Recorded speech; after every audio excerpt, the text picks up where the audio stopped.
Hola, buenas tardes hermanos. Vamos a volver a leer la tercera parte de la autobiografía de Helen Schucman, ya que el otro día, antes de ayer, cuando realizamos esa lectura, esa tercera parte, bueno, pues parece ser que yo estaba más guiada por el ego que por el Espíritu Santo y pareciera ser pues que mi intervención no parecía ser la de un canto a la alegría, ¿no? A lo que debe ser todo momento compartido y cualquier momento de la vida, ¿no? Que tiene que ser un canto a la alegría de lo que somos, a lo que tenemos que venir aquí a demostrar, a representar, que es la alegría del ser, la alegría de la vida, ¿no?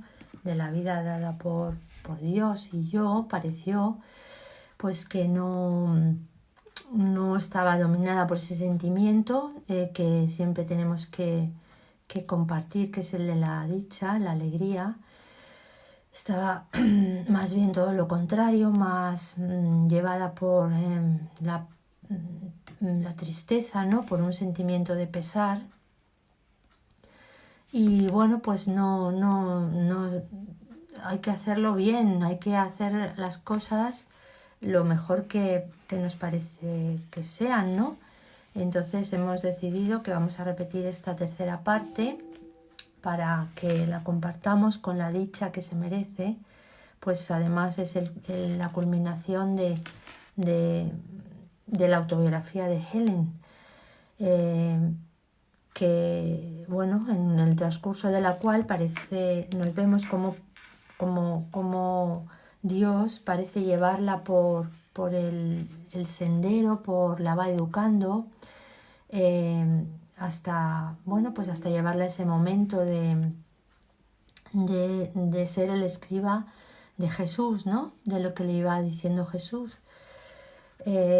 Para ello, primero vamos a hacer, antes de nada, nuestra invocación al Espíritu Santo de la página 30, que dice así: estoy aquí únicamente para ser útil. Estoy aquí en representación de aquel que me envió. No tengo que preocuparme por lo que debo decir ni por lo que debo hacer, pues aquel que me envió me guiará. Me siento satisfecha de estar donde quiera que Él desee, porque sé que Él estará allí conmigo. Sanaré a medida que le permita enseñarme a sanar.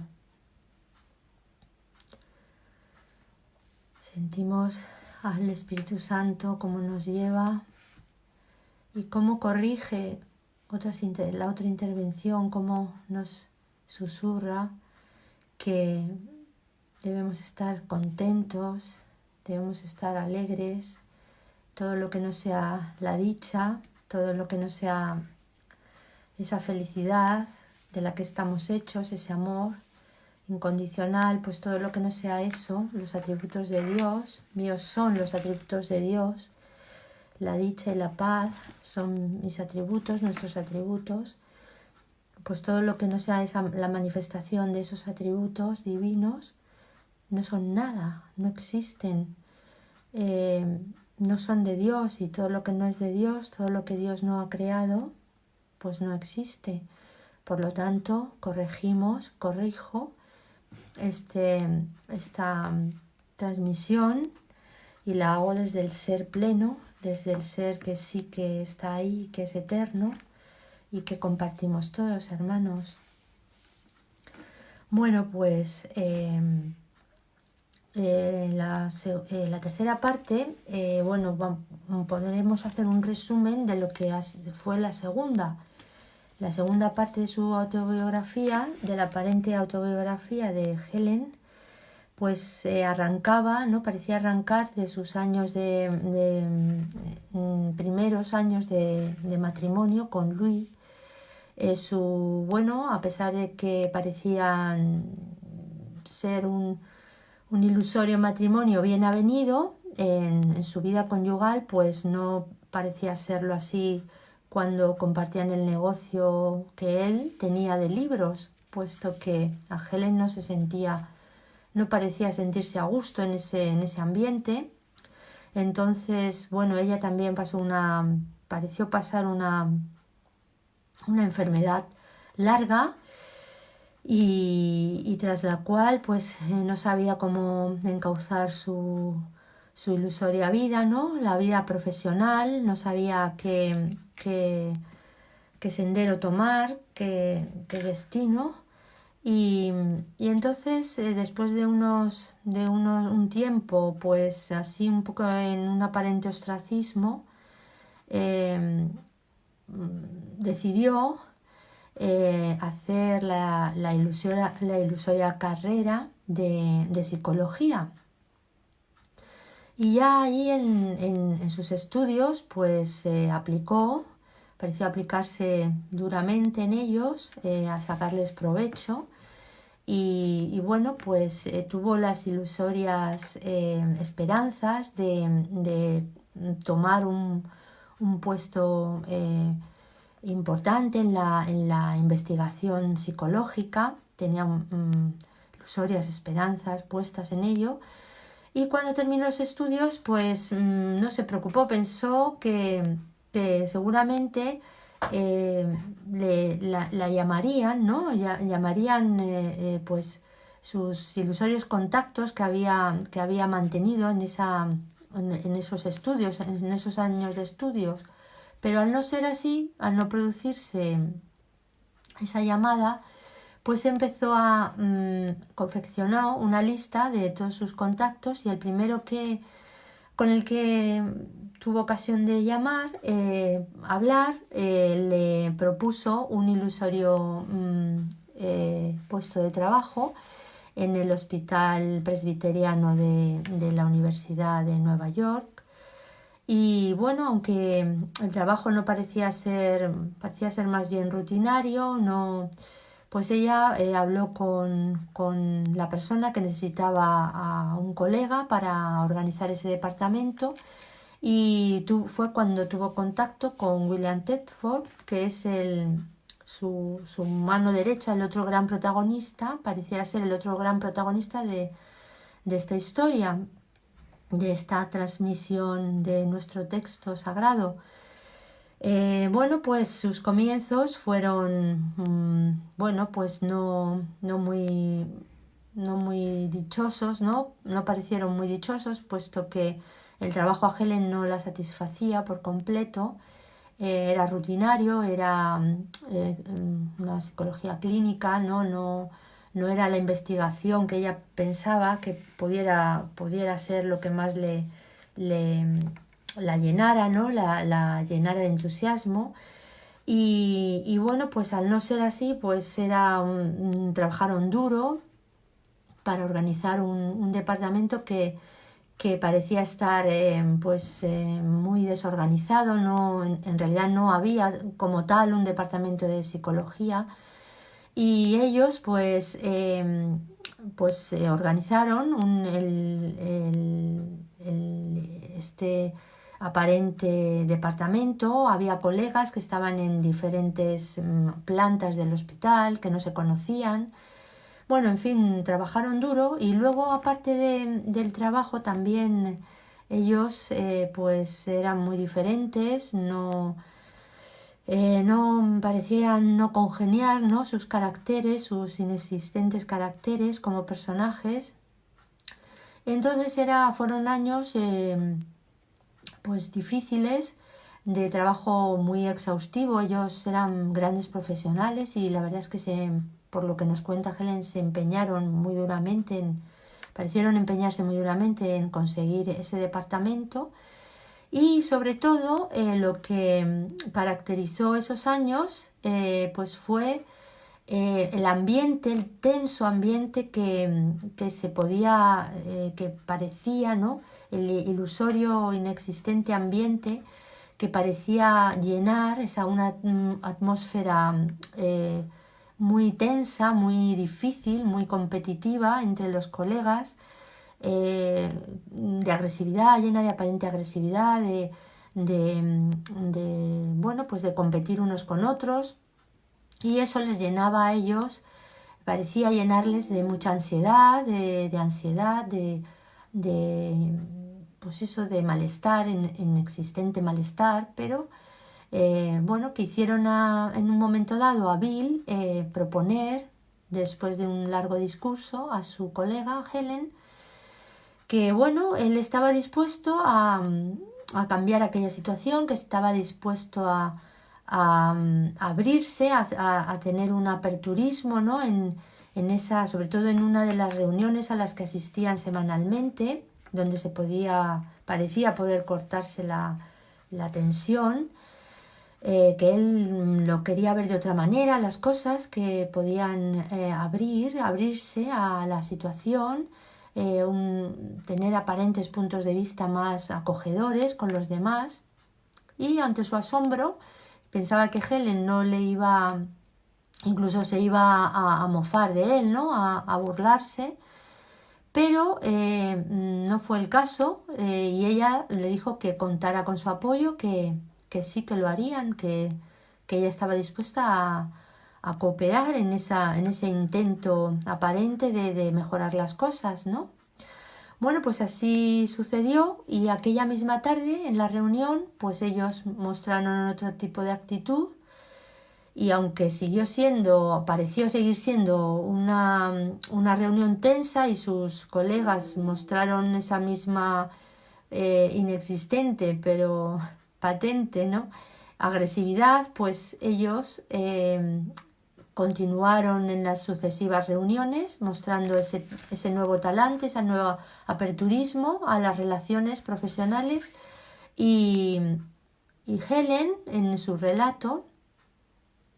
aparente relato, bueno, pues nos dice retrospectivamente que sí que cambiaron las cosas, que echando la vista atrás pues pareciera que sus colegas cambiaron también de actitud, hubo otro ambiente, la atmósfera se armonizó más, y sí que en otra perspectiva sí que notó ese cambio, ¿no? Sí que notaron esa transformación en el ambiente laboral, en el aparente ambiente laboral.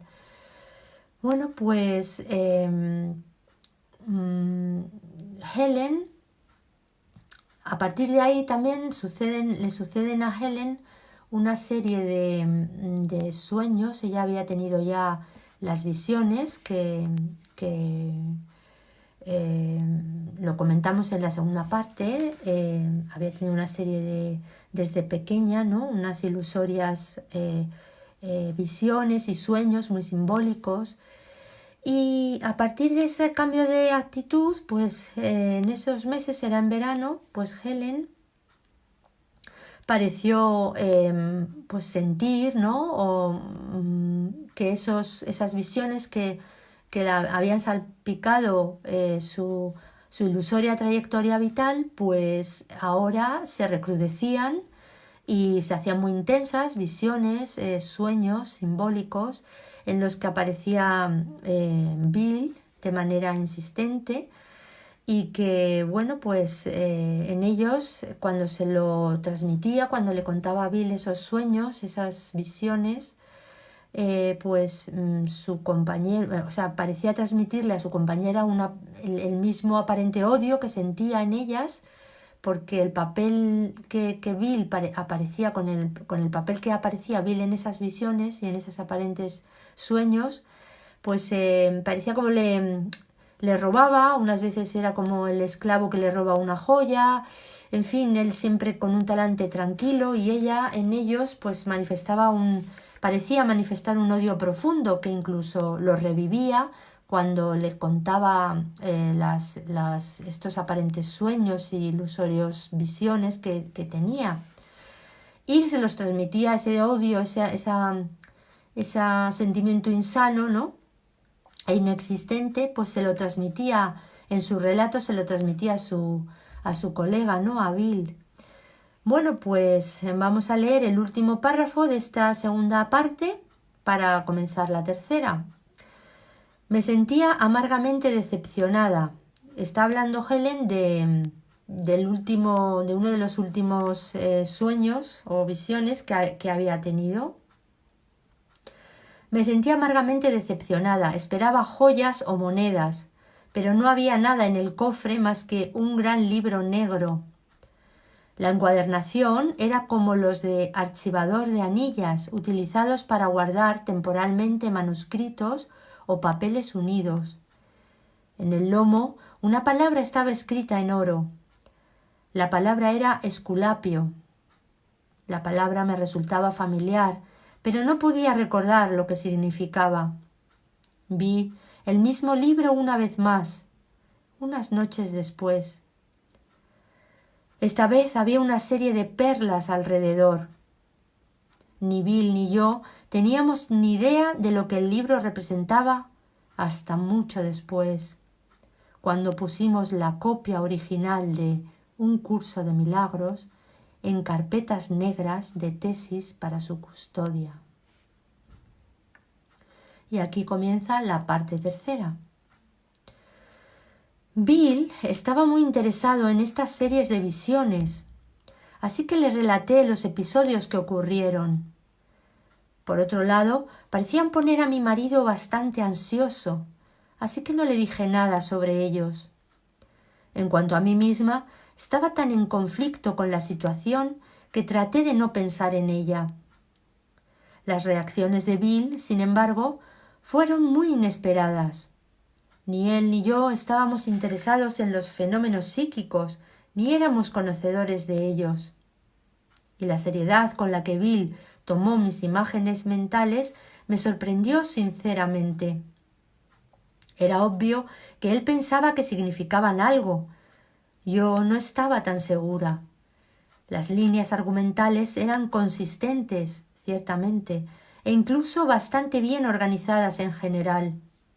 Sin embargo, yo creía, o quizás más exactamente esperaba, que fueran esencialmente imaginarias. De otra manera, me habría asustado intensamente.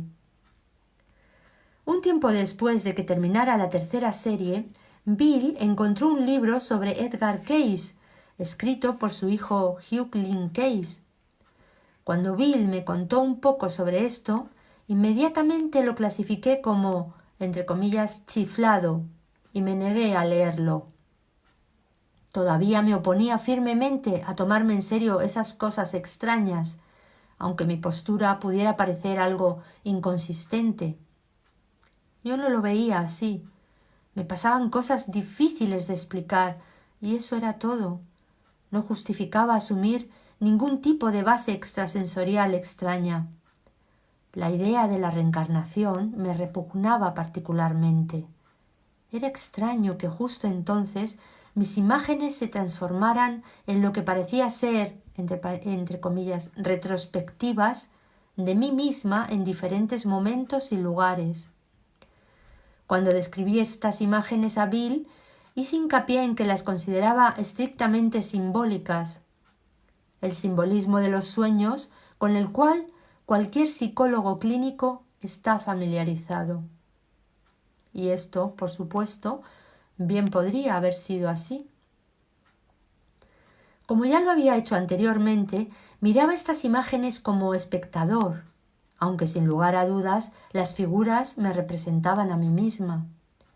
En una de las primeras escenas vi a una chica delgada y frágil en un opulento salón francés. La época parecía ser a mediados del siglo XVIII. La niña, vestida de blanco, tocaba un instrumento musical parecido a un clavicémbalo en una reunión de damas y caballeros magníficamente vestidos, aparentemente invitados a un espléndido evento social. La chica tenía 18 años como mucho y estaba obviamente enferma. Es tan frágil, me dije a mí misma. No vivirá un año más. No puede hacer nada más que marchitarse. Es un error. No lo logrará. Un mayordomo, espléndidamente vestido, salió y cerró la puerta del salón. La chica desapareció. Poco después, en el suelo cubierto de paja de una habitación sin aire de la prisión, había una imagen muy vaga de una niña, un poco mayor que la primera, yaciendo en un suelo cubierto de paja en una habitación sin aire de una prisión. Sus brazos estaban fuertemente atados y sus pies encadenados al suelo. La época parecía ser alrededor del siglo XII o XIII, y yo tenía la idea de que la chica fue ejecutada al final. Varias escenas posteriores mostraron la imagen de una monja, aparentemente en diferentes países y en diferentes fechas. El más claro de estos cuadros era el de una monja anciana, artrítica y decepcionada, desgastada y delgada por una vida de austeridades severas, y emocionalmente perturbada y estéril.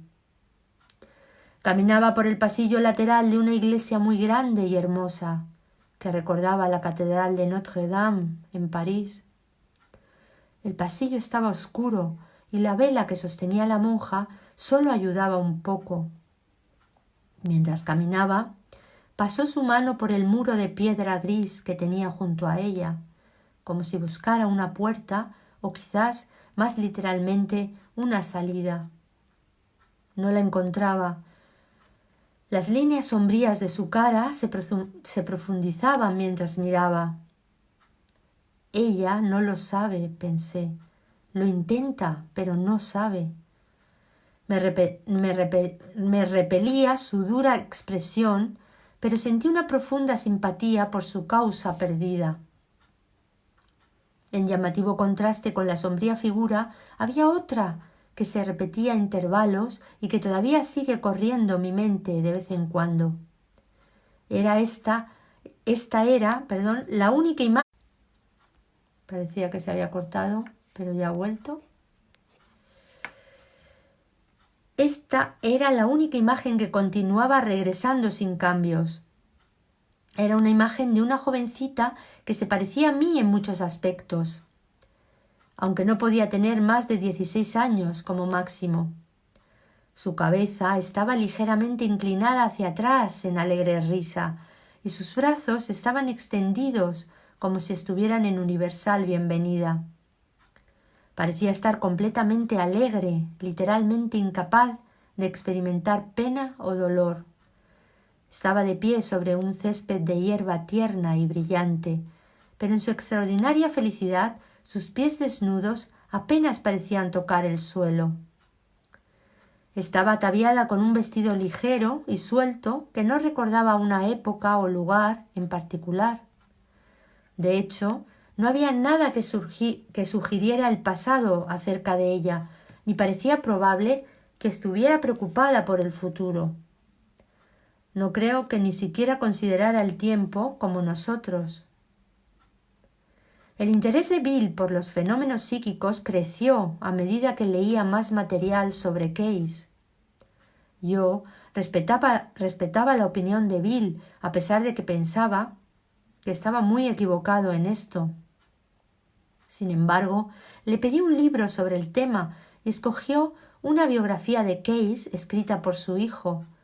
Lo leí con desagrado, aunque con la determinación de seguir siendo objetiva. No había duda de que era interesante, aunque todavía me repelía lo que consideraba su aspecto, entrecomillado, tenebroso y más increíble. También era consciente de que eso me ponía muy nerviosa. Bill tenía una visión mucho más amplia de los fenómenos de Case que yo, y no estaba demasiado preocupado con los detalles como tales. Lo que él consideraba importante e impresionante era la evidencia que sugería que las mentes pueden llegar unas a otras por medios extrasensoriales. También me recordó que últimamente me habían pasado cosas bastante inusuales y que difícilmente podía explicarlas de la manera habitual. Eso, al menos, era verdad. A raíz de esta limitada concesión, se produjeron otros acontecimientos que me costó explicar. La nueva fase comenzó un día en que Bill y yo nos estábamos concentrando en un informe de investigación. De repente dejé los papeles y dije, con gran urgencia: «Rápido, Bill, tu amigo Joe, el que conocimos en Chicago hace un tiempo, está pensando en suicidarse. Debemos enviarle un mensaje». Bill se sentó a mi lado y le envié un mensaje sincero a Joe para que lo reconsiderara. Después le dije a Bill: «Apuesto a que no había nada en eso». Pero me equivoqué. Resultó que había sido bastante preciso. Era difícil no quedar impresionada, sobre todo porque continuaban sucediendo acontecimientos sorprendentes. Bill fue a una reunión fuera de la ciudad y a su regreso le describí el lugar donde se hospedó con gran detalle, aunque nunca lo había visto. También le conté algunas de las cosas que habían pasado allí antes de que tuviera la oportunidad de contarme sobre ellas. También le di una descripción muy detallada de la casa de un amigo donde se quedó un fin de semana, incluso con los colores de las paredes y muebles. Más tarde, cuando se fue de vacaciones bastante lejos, le envié una imagen mental de un alfiler de oro que debía traerme. Me dio el broche a su regreso. No había duda de que era la que yo había pedido. Mis reacciones a este tipo de episodios fueron curiosamente variadas. En realidad, me sentía más bien orgullosa de la adquisición de tales habilidades dramáticas e incluso tuve breves vislumbres de fantasías de poder y prestigio cruzando por mi mente. Al mismo tiempo, hice todo lo posible por explicar los episodios, ya que suscitaban un temor considerable. Por un tiempo, la idea de los poderes psíquicos fue ganando simultáneamente en atracción y temor para mí, y empecé a tener pesadillas cuyo contenido no podía recordar.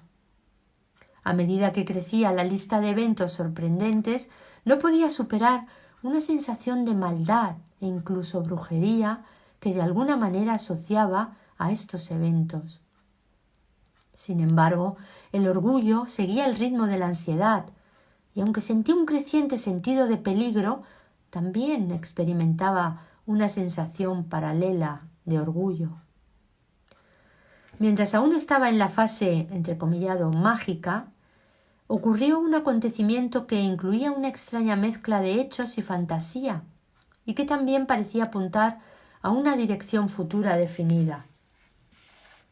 El episodio comprendía una serie de niveles, comenzando con evidentes tonos mágicos, continuando con imágenes religiosas más evidentes y concluyendo con una explicación sencilla y real. El hospital quería enviarnos a Bill y a mí a la clínica Mayo para estudiar sus procedimientos de evaluación. La noche antes de que saliéramos, una imagen cruzó por mi mente que era tan nítida que me sentí impulsada a describirla por escrito. Era un cuadro de una iglesia cuyos detalles destacaban con sorprendente claridad. Al principio no estaba segura de su confesión, pero finalmente me decidí por la luterana. Parecía que miraba hacia abajo, desde arriba, en un ángulo en el que podría estar viéndola desde un avión volando bajo.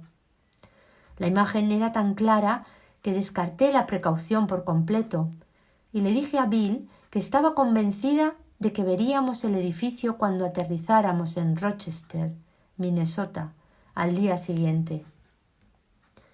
Me sentía decepcionada y enojada cuando no vimos nada parecido. En un intento de restaurar mi autoestima, dije que estaba segura de que encontraríamos esa iglesia en algún lugar de la ciudad. Era tarde cuando llegamos, estábamos cansados y teníamos una cita temprano a la mañana siguiente. Fuimos a nuestras habitaciones a echar una siesta, planeando reunirnos para cenar. No podía dormir. Tenía que encontrar esa iglesia. Se había vuelto extremadamente importante para mí. Bill estaba cansado, pero lo entendió. Sugirió que tomáramos un taxi después de cenar e intentáramos encontrar mi iglesia. Escogí varios nombres del directorio eclesiástico, pero no resultaron ser correctos. Luego le escribí mi iglesia al conductor y le pregunté si sabía de una razonablemente parecida. No sonaba esperanzador, aunque intentamos algunos más a sugerencia suya. Al fin Bill propuso sabiamente que nos olvidáramos de todo. Se estaba haciendo muy tarde. En el hotel Bill me habló muy firmemente. Tu iglesia no está aquí, dijo, y tú estás actuando de forma muy extraña al respecto. ¿Por qué tanta desesperación? Duérmete y olvida esta tontería. Nos espera un día difícil. Nos vemos por la mañana. Cuando me encontré con Bill a la mañana siguiente, ambos estábamos cansados y con los ojos rojos. Apenas habíamos dormido. De alguna manera superamos nuestro apretado día planeado y hacia la noche fuimos cansados al aeropuerto. Bill fue a ver un kiosco mientras yo me sentaba y cerraba los ojos. Estaba demasiado cansada para mirar cualquier cosa. Me estaba durmiendo. «Y aquí está tu iglesia», dijo Bill, sosteniendo una foto en una guía delante de mí. «Oh, sí, esa es», contesté con entusiasmo. «¿Dónde está?» «En ninguna parte», contestó Bill. «Aquí, lee tú misma». La iglesia no estaba en ninguna parte ahora. Había ocupado una vez el sitio de la clínica Mayo, pero fue demolida cuando se construyó el hospital. «Por eso la miraba hacia abajo cuando la vi», le dije a Bill. «Fue porque está en el pasado. No tiene nada que ver con aviones». Y entonces me vino un escalofrío y no quise hablar más de la iglesia. Tuvimos que cambiar de aviones anoche en el camino a casa y esperamos casi 1 hora en un frío aeropuerto casi desértico. Acurrucada contra una pared había una joven que obviamente viajaba sola. Podía sentir las vibraciones y las emociones de dolor que la atravesaban. Se lo mencioné a Bill, que estaba en contra de que hablara con ella. Ambos estábamos agotados y él no se sentía en condiciones de relacionarse con extraños en ese momento. Además, podía estar imaginando su angustia. Ella no daba ninguna señal externa de nada más que somnolencia. Sin embargo, no podía escapar de los fuertes sentimientos de sufrimiento que recibía de ella. Finalmente, le dije a Bill que no podía evitarlo y fui a hablar con ella. Se llamaba Charlotte y dijo que estaba muerta de miedo. Nunca antes había volado. ¿Me sentaría con ella y le tomaría de la mano? La llevé con Bill y le sugerí que la pusiéramos entre nosotros para que tuviera un amigo en ambos lados. Bill fue cortés, pero no estaba contento.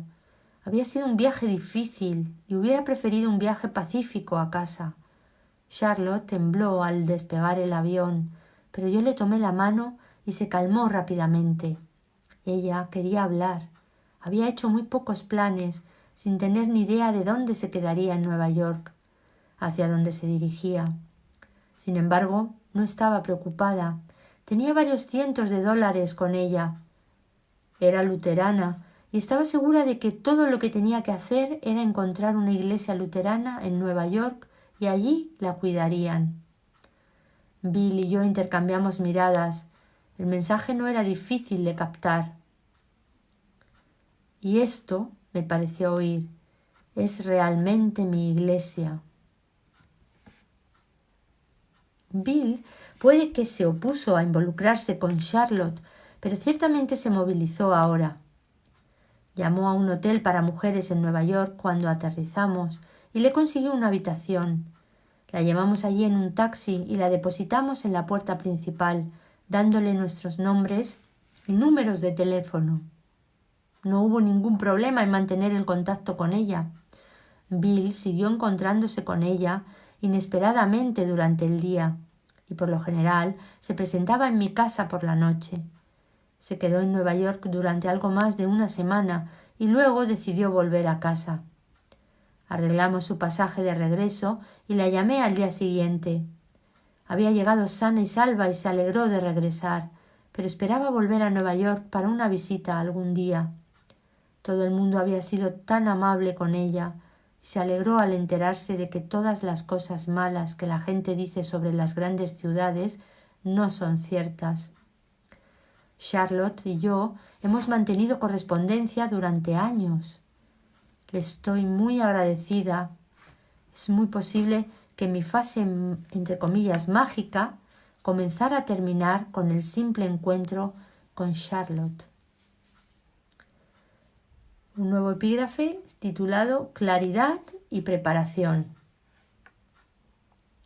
Se acercaba el otoño y había sido un verano agotador. Bill había conservado su interés en Case y sugirió que nos tomáramos unos días libres, que fuéramos a Virginia Beach a la Asociación para la Investigación y la Iluminación, ARE, y examináramos las pruebas allí. La idea no me atraía. Ese tipo de cosas todavía me asustaba y no quería que fueran ciertas. Ya era bastante malo que no entendiera lo que me estaba pasando. En particular, no quería que se exacerbaran mis desafortunados proyectos, entre comillas, mágicos, que ya estaba más que deseosa de abandonar. Sin embargo, la idea de unas vacaciones cortas sonaba bien, y mi esposo, sabiendo que estaba cansada, me animó a ir. Era una época perfecta del año para el viaje, y pensó que me haría bien. Él y Bill se habían hecho amigos, y aunque sentía que Bill estaba desarrollando algunos intereses bastante extraños, mi esposo sabía que cuidaría de mí. Me dirigí a Virginia Beach con algunas dudas, pero con ganas de ver el resto. Resultó que el viaje no fue nada relajante para mí. La gente de la Asociación para la Investigación y la Iluminación, entonces solo un pequeño grupo dedicado a poner el material de Case a disposición del público, era inteligente, sincera y obviamente cuerda. Tampoco era fácil ignorar la gran cantidad de documentación. Me impresionó, pero estaba muy inquieta. A medida que el interés de Bill se profundizaba, mi propia ansiedad crecía. Bill leyó más sobre el tema esa tarde y también compró algunos libros para llevar a casa. Revisé un volumen y lo dejé de golpe, con gran incomodidad, al borde del pánico. Me alegré cuando el viaje terminó. De regreso a casa eché un vistazo a varios de los libros que Bill había comprado, pero no pude leerlos. Para mí, simplemente parecían interpretar de nuevo la nota mágica, entre comillas. Mi propia fase, entre comillas, mágica, terminó abruptamente con un episodio particularmente claro en el que supe que había hecho una elección irrevocable. Me vi entrando en una cueva cortada en una formación rocosa en una lúgubre costa barrida por el viento. Todo lo que encontré en la cueva era un pergamino grande y muy viejo. Sus extremos estaban atados a pesados palos dorados y el pergamino estaba envuelto alrededor de ellos para que se juntaran en medio del pergamino y se ataran firmemente. Con cierta dificultad logré desatar los extremos y abrir el pergamino lo suficiente como para revelar el panel central, en el que estaba escrito 2 palabras: Dios es. Mientras lo hacía, minúsculas letras empezaron a aparecer a ambos lados del panel. La voz silenciosa que había, entre comillas, oído antes, me explicó la situación mentalmente. Si miras al lado izquierdo podrás leer el pasado, dijo la voz. Si miras al lado derecho podrás leer el futuro. Las pequeñas letras de los lados del panel se estaban haciendo más claras, pero dudé un momento antes de enrollar el pergamino lo suficiente como para ocultarlo todo excepto el panel central. No me interesa leer el pasado o el futuro, dije con firmeza. Me quedo con esto. La voz sonó tranquilizadora y reconfortante. Lo conseguiste esta vez, dijo. Gracias. Y al parecer, así fue. Algunas veces después sentí algo parecido a la experiencia del metro de años atrás, aunque con mucha menos intensidad. Estos sucesos se producían generalmente entre una multitud de personas y sentía una breve pero poderosa afinidad por ellos. Una tarde de verano, por ejemplo, mi esposo y yo caminábamos por un paseo marítimo lleno de gente y una profunda sensación de cercanía emocional con todos los presentes me invadió, junto con un cierto reconocimiento de que todos íbamos en el mismo camino hacia una meta común. También hubo otros tipos de experiencias emocionales. Una tuvo lugar cuando Bill, mi esposo y yo estábamos juntos en el teatro. Sentada en la oscuridad, fui consciente de una fuerte luz interior que comenzó en el área del pecho y creció cada vez más intensa y abarcadora hasta que pareció irradiarse por todo el teatro e incluir a todos allí. Mi conciencia de la luz, que duró unos 10 minutos, estuvo acompañada de una profunda sensación de paz y alegría. No podía creer durante un tiempo que nadie más lo sintiera. Un incidente similar ocurrió un tiempo después, cuando Bill y yo estábamos asistiendo a una reunión en el sur de Francia. Antes de quedarme dormida una noche, un sentimiento de fuerza y alegría increíble surgió en mí, comenzando de nuevo en la región del pecho y elevándose hacia mi cabeza y saliendo a mis brazos. Durante unos minutos sentí como si pudiera alcanzar y tocar el mundo entero.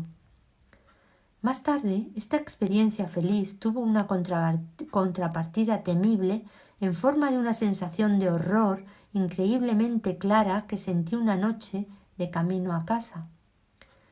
Me sentía cansada y me eché a descansar un poco antes de acostarme. Lo más inesperado es que me invadió una furia asesina tan intensa que salté de la cama literalmente temblando. Estas dos experiencias fueron tan diametralmente opuestas entre sí que casi parecían representar el cielo y el infierno. Este chocante contraste tampoco era del todo desconocido.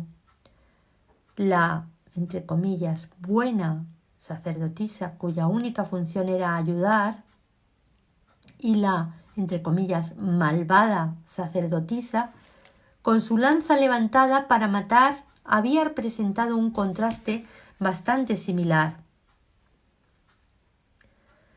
Habla de las sacerdotisas que aparecen en sus visiones que ha relatado en la segunda parte.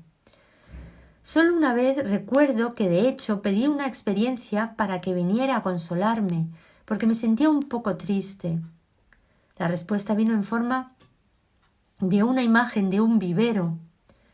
Podía ver hileras ordenadas de plantas muy jóvenes, todas cuidadosamente etiquetadas y obviamente bien cuidadas. Junto a las plantas había una gran regadera. La imagen no significaba nada para mí y me pareció un poco irritante. No es de gran ayuda, refunfuñé. ¿Cómo puede ayudarme? Mira dónde están creciendo. Mira dónde están creciendo, dijo la voz silenciosa que, a estas alturas, ya no era totalmente imprevista. ¿Pero qué significa?, pregunté, todavía con indignación. Mira dónde están creciendo, repitió la voz, lenta y claramente. Oh, está bien, contesté, todavía un poco enfurruñada. Luego miré la escena con más atención. El vivero de plantas estaba completamente rodeado por un desierto sin vida. Solo la pequeña área en la que crecían las plantas era húmeda y verde. Y ahora que todo ha empezado, dijo la voz, Seguirás regándolo, ¿verdad? Casi desbordada, prometí intentarlo. También hubo algunos periodos breves durante los cuales se produjeron cambios en la toma de conciencia del tiempo. Tal vez el más convincente de estos sucedió una noche mientras me cepillaba el pelo, decidiendo que necesitaba un recorte de cabello y sintiendo todo menos inspiración. Entonces vi mi vida representada por una línea dorada que se extendía infinitamente hacia atrás e infinitamente hacia adelante. En la línea que yo reconocí que representaba mi vida presente había una minúscula caída. Era ridículamente diminuta y apenas perceptible. Estreché mis manos con gran placer. ¿Qué importa lo que pase en este pequeño parpadeo del tiempo?, me pregunté con feliz asombro. Parece tan largo e importante mientras estás en él, pero en menos de un instante es como si nunca hubiera sucedido. Estaba segura de esto por varios minutos, durante los cuales parecía como si me hubieran quitado un gran peso de mi mente. Todas estas cosas ocurrieron en un periodo de unos pocos meses. Ahora comienza un epígrafe nuevo titulado Un curso de milagros. Un día, durante ese mismo verano, le dije a Bill que estaba a punto de hacer algo muy inesperado. No tenía ni idea de lo que era, pero sabía que iba a suceder pronto. Por invitación de Bill, había estado llevando una especie de diario desde nuestra visita a Virginia Beach. Ahora Bill sugirió que si yo escribía lo que se me ocurría en relación con el, entrecomillado, algo inesperado, podría averiguar qué era. Al principio no surgió mucho de mis intentos y estaba a punto de abandonarlos. Una tarde, mientras registraba algunos de mis pensamientos, la voz, ahora más o menos familiar para mí, comenzó a darme instrucciones definidas. Este es un curso de milagros, dijo la voz. Por favor, toma notas. Aunque la voz ya no me sorprendió, no estaba preparada para lo que dijo. Sin embargo, sí tomé la primera página del curso, entrecomillado, antes de que me asustara realmente. Dejé mi lápiz y llamé a Bill. ¿Es la misma voz que has oído antes?, preguntó. Creo que sí, respondí, pero ahora está usando palabras muy específicas y parece que quiere continuar por algún tiempo. Me detuve porque tuve miedo. Estoy convencida de que había más si hubiera continuado. ¿Cómo vienen las palabras?, preguntó Bill. Es difícil de describir, contesté. No puede ser una alucinación, porque la voz no viene del exterior, es todo interno. No hay sonido real. Y las palabras vienen mentalmente, pero muy claramente. Es una especie de dictado interno, podría decirse. ¿Sabes lo que estás escribiendo?, preguntó Bill. ¿Lo describirías como un proceso automático? Oh, no, dije. No es automático en absoluto. Soy perfectamente consciente de lo que estoy haciendo. No está fuera de mi control. Trata de escribir más y mira lo que pasa, sugirió Bill. Prefiero no hacerlo, dije. Francamente lo encuentro bastante perturbador. Pronto descubrí que no tenía muchas opciones en este asunto. Sin embargo, me dieron una especie de, entrecomillado, explicación mental, en forma de una serie de pensamientos relacionados que cruzaron mi mente en rápida sucesión y formaron un conjunto razonablemente coherente. Según esta, entrecomillado, información, la situación mundial estaba empeorando en un grado alarmante. Se estaba pidiendo ayuda a personas de todo el mundo que hacían sus contribuciones individuales como parte de un plan general preestablecido. Aparentemente había accedido a escribir un curso de milagros tal como se me diera. La voz estaba cumpliendo su parte en el acuerdo y yo cumpliría la mía. Utilizaría habilidades que había desarrollado hace mucho tiempo y que no estaba realmente preparada para usar de nuevo. Debido a la gran emergencia, sin embargo, el proceso evolutivo habitual y lento estaba siendo evitado en lo que podría describirse como una, entrecomillado, aceleración celestial. Se me transmitió la sensación de que el tiempo se estaba acabando. No estaba satisfecha, incluso en el improbable caso de que la, entrecomillado, explicación fuera cierta. No me consideraba una buena candidata para el papel de, entrecomillado, escriba. Declaré mi oposición silenciosa, pero enérgicamente. ¿Por qué yo?, pregunté. Ni siquiera soy religiosa. No entiendo las cosas que me han estado pasando y ni siquiera me gustan. Además, me ponen muy nerviosa. Soy la elección más mala que podrías hacer. Al contrario, me aseguraron. Es una excelente elección y por una razón muy simple. Lo harás. No tenía respuesta a esto y me retiré derrotada. La voz tenía razón, sabía que lo haría y así comenzó la escritura de un curso de milagros. Sentía que la escritura me llegaba casi a diario y a veces varias veces al día. El momento en que ocurría nunca entraba en conflicto con el trabajo o las actividades sociales, comenzando en algún momento en el que era razonablemente libre para escribir sin interferencias. Yo escribía en un cuaderno de taquigrafía que pronto comencé a llevar conmigo, por si acaso. Podía y a menudo me negaba a cooperar, al menos inicialmente. Pero pronto aprendí que no tendría paz hasta que lo hiciera. Aún así, mantuve mi, entrecomillado, derecho a negarme durante todo el proceso. A veces me negaba a escribir durante más de un mes, durante el cual simplemente me deprimía cada vez más. Nunca hubo nada automático en la escritura, siempre requirió mi plena cooperación consciente. Las tardes resultaron ser un momento propicio para el, entrecomillado, dictado, especialmente para, entrecomillado, tareas adicionales. Y me opuse amargamente a esto y a menudo me acostaba desafiante sin escribir nada. Pero no podía dormir. Eventualmente me levantaba con disgusto y escribía según las instrucciones. A veces estaba tan cansada que regresaba a la cama y me dormía después de anotar unos pocos párrafos. Sin embargo, era impelida a continuar con la sección antes del desayuno de la mañana siguiente, quizás terminándola en mi camino al trabajo o en momentos extraños entre las presiones de trabajo durante el día. Nunca supe cuando comenzaba una frase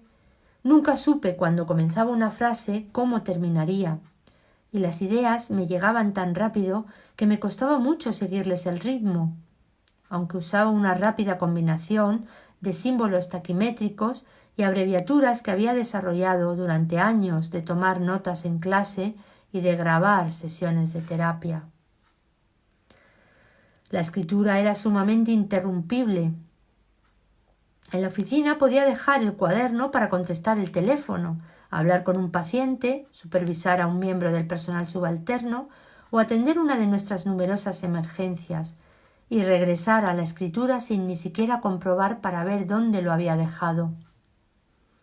En casa podía hablar con mi marido, charlar con un amigo o echarme una siesta, volver después al cuaderno sin interrumpir el flujo de palabras en lo más mínimo. No importaba si me había detenido al final de un párrafo o en medio de una oración. Era como si la voz simplemente esperara hasta que volviera y luego empezara de nuevo. Escribía con igual facilidad en casa, en la oficina, en un banco del parque o en un taxi, autobús o metro. La presencia de otras personas no interfería en absoluto. Cuando llegaba el momento de escribir, las circunstancias externas parecían ser irrelevantes. Al principio me sentí particularmente tentada a cambiar una palabra aquí y otra allá, en lo que yo creía era el interés de la consistencia. Por lo general, el impulso de volver a cambiarla a la original era tan fuerte que lo hacía muy pronto. De hecho, el asunto podía perturbarme hasta que lo hiciera. Además, rápidamente se hizo evidente que las palabras no habían sido escogidas al azar. A veces lo que parecía ser incoherente en ese momento se explicaba más tarde. Y la redacción original era necesaria en aras de una mayor claridad. En otras ocasiones se mencionaban más tarde ideas específicamente redactadas en contextos que aún no conocía, por lo que los cambios que podría estar tentada a hacer reducirían la consistencia de los pensamientos en lugar de mejorarlos.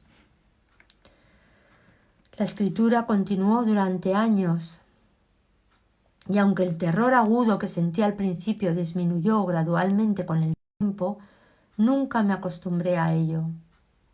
Sin embargo, a pesar de los periodos de franca rebeldía, nunca se me ocurrió seriamente renunciar a ella, a pesar de que todo el asunto me parecía una interferencia importante y a menudo exasperante.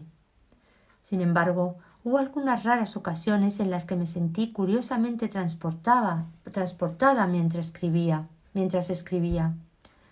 En estas ocasiones las palabras parecían casi cantar, sentí una profunda sensación de confianza, incluso de privilegio.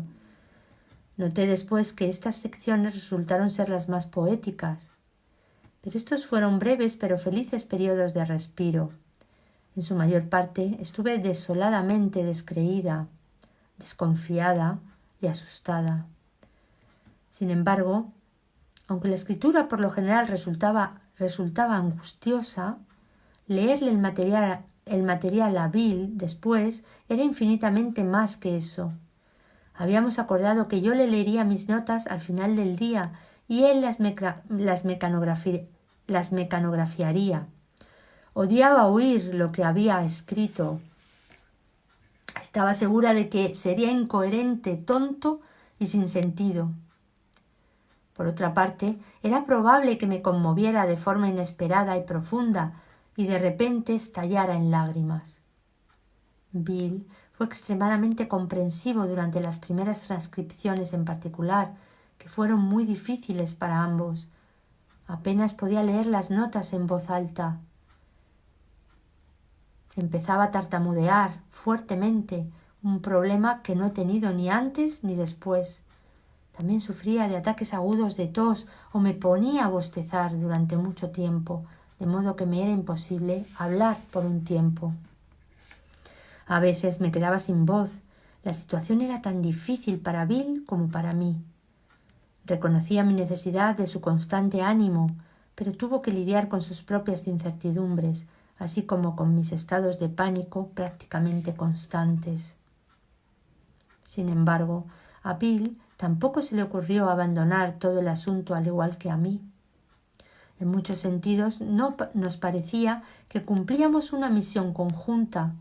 Ambos nos enfrentamos a sentimientos contradictorios, pero compartimos la importancia de continuar.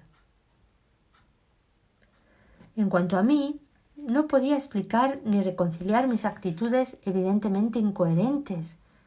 Por un lado, todavía me consideraba oficialmente agnóstica, resentida con el material que estaba recogiendo, y me sentía fuertemente impulsada a atacarlo y demostrar que estaba equivocado.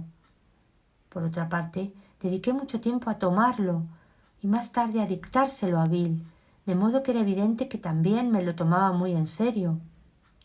De hecho, llegué a referirme a ello como la obra de mi vida, aunque no estaba convencida de su autenticidad y sentía un gran nerviosismo al respecto. Como Bill señalaba, debo creer en ello aunque solo fuera porque discutía mucho con él. Si bien eso era cierto, no me ayudó. Estaba en la posición imposible de no creer en el trabajo de mi propia vida. La situación era claramente ridícula, así como dolorosa. No hay duda de que el intenso conflicto que experimenté fue en gran parte, si no totalmente interno.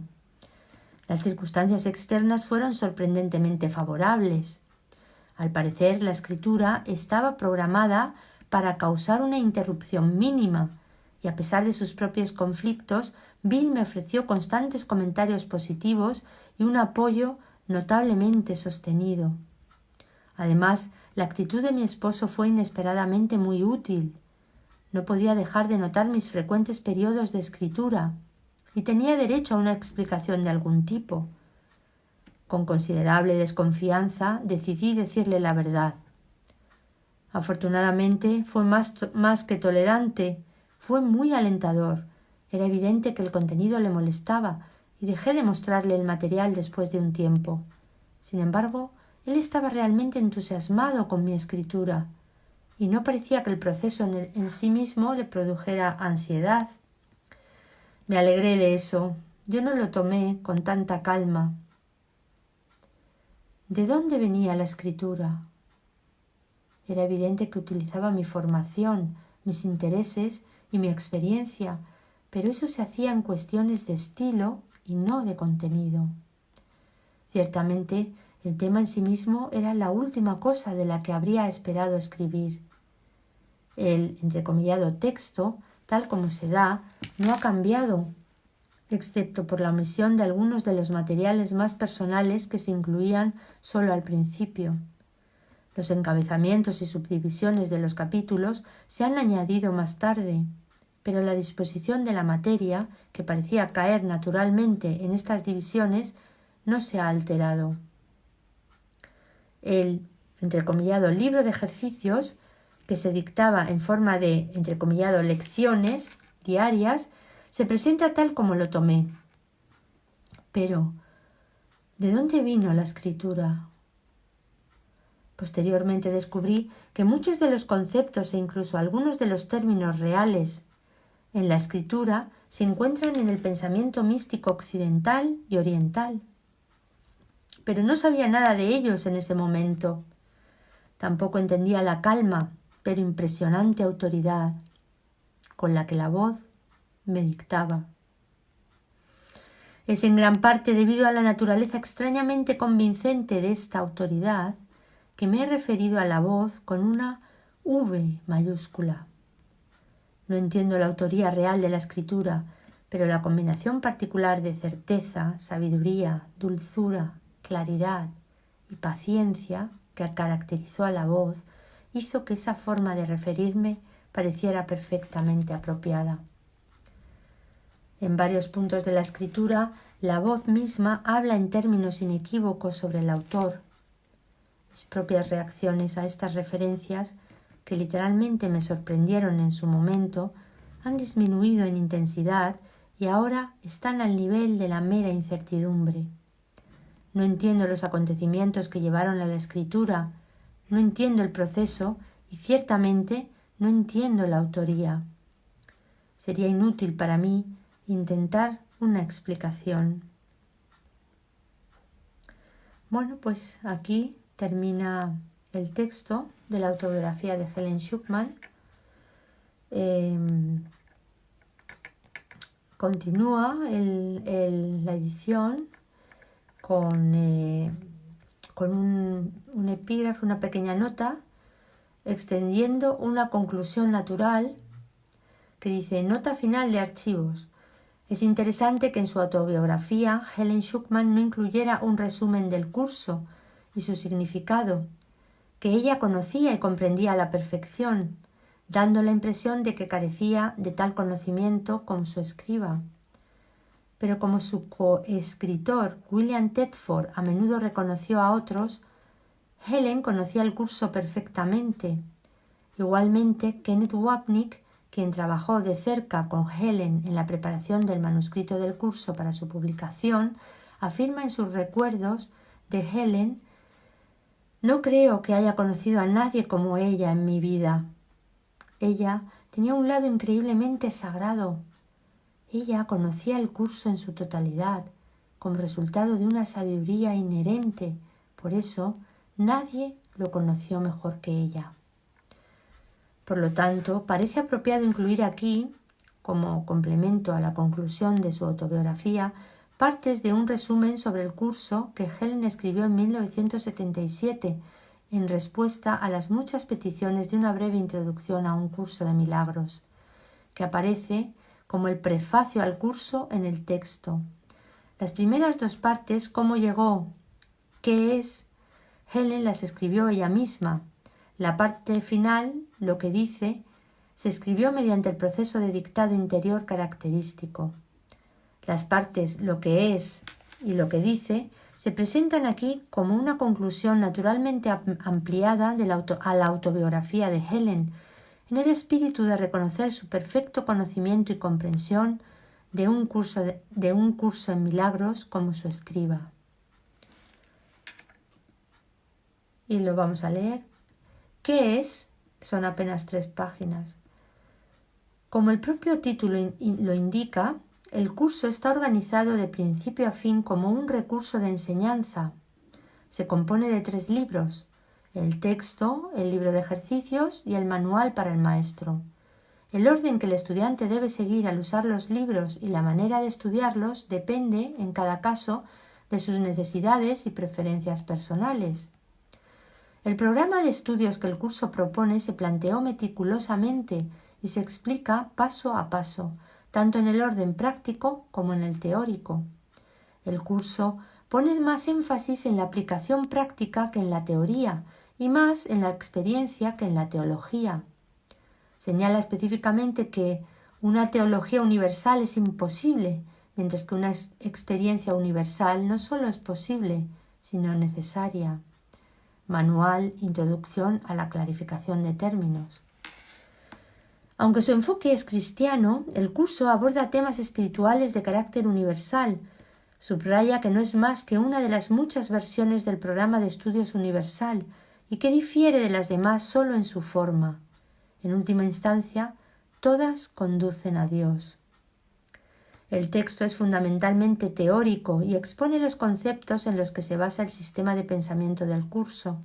Sus ideas contienen los cimientos de las lecciones del libro de ejercicios. Sin la aplicación práctica que el libro de ejercicios provee, el texto quedaría reducido, en su mayor parte, a una serie de abstracciones que no tendrían la fuerza necesaria para producir el cambio de mentalidad que es la meta del curso. El libro de ejercicios consta de 365 lecciones, una para cada día del año. No es necesario, sin embargo, hacer las lecciones siguiendo ese ritmo. Se puede, si se desea, dedicar más de un día a una lección determinada. Las instrucciones solo recomiendan que no se intente hacer más de una lección por día.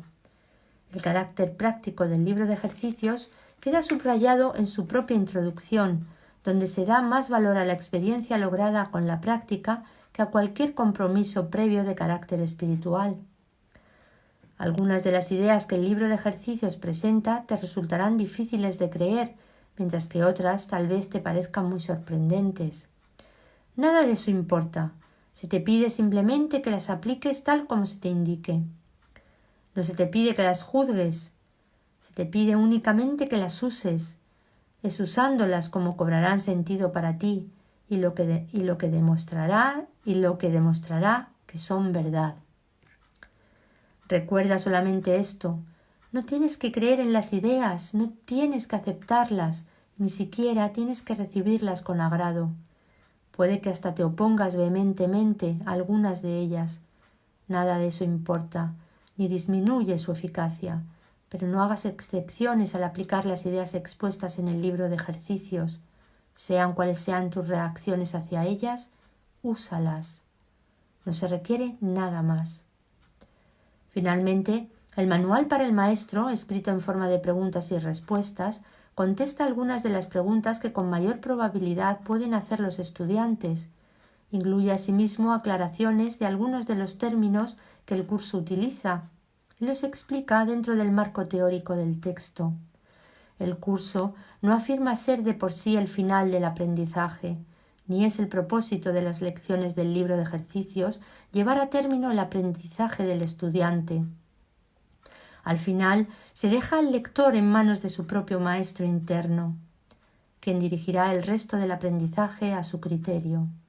Si bien el alcance del curso es muy amplio, la verdad no puede limitarse a ninguna forma finita, como se indica claramente en el párrafo con que finaliza el libro de ejercicios.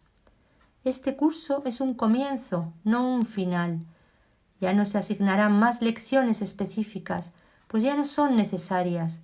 En lo sucesivo, oye tan solo la voz que habla por Dios.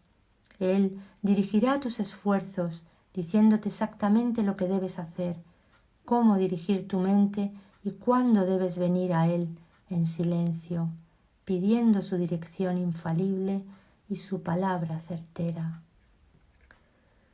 Y a continuación está incluido el que postula también del libro. Nada real puede ser amenazado. Nada irreal existe. En esto radica la paz de Dios. Así comienza un curso de milagros, el cual establece una clara distinción entre lo real y lo irreal, entre el conocimiento y la percepción. El conocimiento es la verdad y está regido por una sola ley, la ley del amor o Dios. La verdad es inalterable, eterna e inequívoca. Es posible no reconocerla, pero es imposible cambiarla. Esto es así con respecto a todo lo que Dios creó, y solo lo que Él creó es real. La verdad está más allá del aprendizaje, porque está más allá del tiempo y de todo proceso. No tiene opuestos, ni principio ni fin, simplemente es. El mundo de la percepción, por otra parte, es el mundo del tiempo, de los cambios, de los comienzos y de los finales. Se basa en interpretaciones, no en hechos. Es un mundo de nacimientos y muertes, basado en nuestra creencia en la escasez, en la pérdida, en la separación y en la muerte. Es un mundo que aprendemos en vez de algo que se nos da. Es selectivo en cuanto al énfasis perceptual, inestable en su modo de operar e inexacto en sus interpretaciones. Del conocimiento y de la percepción surgen dos sistemas de pensamiento distintos que se oponen entre sí en todo. En el ámbito del conocimiento no existe ningún pensamiento aparte de Dios, porque Dios y su creación comparten una sola voluntad. El mundo de la percepción, por otra parte, se basa en la creencia en opuestos, en voluntades separadas y en el perpetuo conflicto que existe entre ellas y Dios. Lo que la percepción ve y oye parece real porque solo admite en la conciencia aquello que concuerda con los deseos del perceptor. Esto da lugar a un mundo de ilusiones, mundo que es necesario defender sin descanso, precisamente porque no es real. Una vez que alguien queda atrapado en el mundo de la percepción, queda atrapado en un sueño. No puede escapar sin ayuda, porque todo lo que sus sentidos le muestran da fe de la realidad del sueño. Dios nos ha dado la respuesta, el único medio de escape, el verdadero ayudante. La función de su voz, su Espíritu Santo, es mediar entre los dos mundos. El Espíritu Santo puede hacer eso porque, si bien una parte conoce la verdad, reconoce también nuestras ilusiones, aunque no cree en ellas. El objetivo del Espíritu Santo es ayudarnos a escapar del mundo de los sueños, enseñándonos cómo cambiar nuestra manera de pensar y cómo corregir nuestros errores. El perdón es el recurso de aprendizaje excelso que el Espíritu Santo utiliza para llevar a cabo ese cambio en nuestra manera de pensar. El curso, no obstante, ofrece su propia definición de lo que en realidad es el perdón, así como también de lo que es el mundo. El mundo que vemos refleja simplemente nuestro marco de referencia interno, las ideas predominantes, los deseos y las emociones que albergan nuestras mentes. La proyección da lugar a la percepción. Primero miramos en nuestro interior y decidimos qué clase de mundo queremos ver. Luego proyectamos ese mundo afuera y hacemos que sea real para nosotros tal como lo vemos. Hacemos que sea real mediante las interpretaciones que hacemos de lo que estamos viendo. Si nos valemos de la percepción para justificar nuestros propios errores, nuestra ira, nuestros impulsos agresivos, nuestra falta de amor en cualquier forma que se manifieste, veremos un mundo lleno de maldad, destrucción, malicia, envidia y desesperación. Tenemos que aprender a perdonar todo esto, no porque al hacerlo seamos, entre comillas, buenos o, entre comillas, caritativos, sino porque lo que vemos no es real. Hemos distorsionado el mundo con nuestras absurdas defensas y, por lo tanto, estamos viendo lo que no está ahí. A medida que aprendamos a reconocer nuestros errores de percepción, aprenderemos también a pasarlos por alto, es decir, a, entrecomillado, perdonarlos. Al mismo tiempo, nos perdonaremos al mirar más allá de los conceptos distorsionados que tenemos de nosotros mismos y ver el ser, en mayúscula, que Dios creó en nosotros, como nosotros. El pecado se define como una, entrecomillado, falta de amor. Puesto que lo único que existe es el amor, para el Espíritu Santo el pecado no es otra cosa que un error que necesita corrección, en vez de algo perverso que merece castigo. Nuestra sensación de ser inadecuados, débiles y de estar incompletos procede del gran valor que le hemos otorgado al, entrecomillado, principio de la escasez, el cual rige al mundo de las ilusiones. Desde este punto de vista, buscamos en otros lo que consideramos que nos falta a nosotros. Entrecomillado, amamos a otro con el objeto de ver qué podemos obtener de él. De hecho, a esto es a lo que en el mundo de los sueños se le llama amor. No puede haber mayor error que ese, pues el amor es incapaz de exigir nada. Solo las mentes pueden unirse realmente, y lo que Dios ha unido, ningún hombre lo puede desunir. No obstante, la verdadera unión, que nunca se perdió, solo es posible en el nivel de la mente de Cristo. El, entrecomillado, pequeño yo, procura engrandecerse obteniendo del mundo externo aceptación, posesiones y, entrecomillado, amor. El, en mayúscula, ser que Dios creó no necesita nada. Está eternamente a salvo y es eternamente íntegro, amado y amoroso. Busca compartir en vez de obtener, extender en vez de proyectar. No tiene necesidades de ninguna clase y solo busca unirse a otros que, como él, son conscientes de su propia abundancia. Las relaciones especiales que se establecen en el mundo son destructivas, egoístas e, entrecomillado, infantilmente egocéntricas. Mas si se le entregan al Espíritu Santo, pueden convertirse en lo más sagrado de la tierra, en los milagros que señalan el camino de retorno al cielo. El mundo utiliza las relaciones especiales como el último recurso en favor de la exclusión y como una prueba de la realidad de la separación. El Espíritu Santo las transforma en perfectas lecciones de perdón, las utiliza como un medio para despertarnos del sueño. Cada una representa una oportunidad de sanar nuestras percepciones y de corregir nuestros errores. Cada una es una nueva oportunidad de perdonarnos a nosotros mismos, perdonando a otros. Y cada una viene a ser una invitación más al Espíritu Santo y al recuerdo de Dios. La percepción es una función del cuerpo y por lo tanto supone una limitación de la conciencia. La percepción ve a través de los ojos del cuerpo y oye a través de sus oídos. Produce las limitadas reacciones que éste tiene. El cuerpo aparenta ser en gran medida automotivado e independiente. Mas en realidad solo responde a las intenciones de la mente.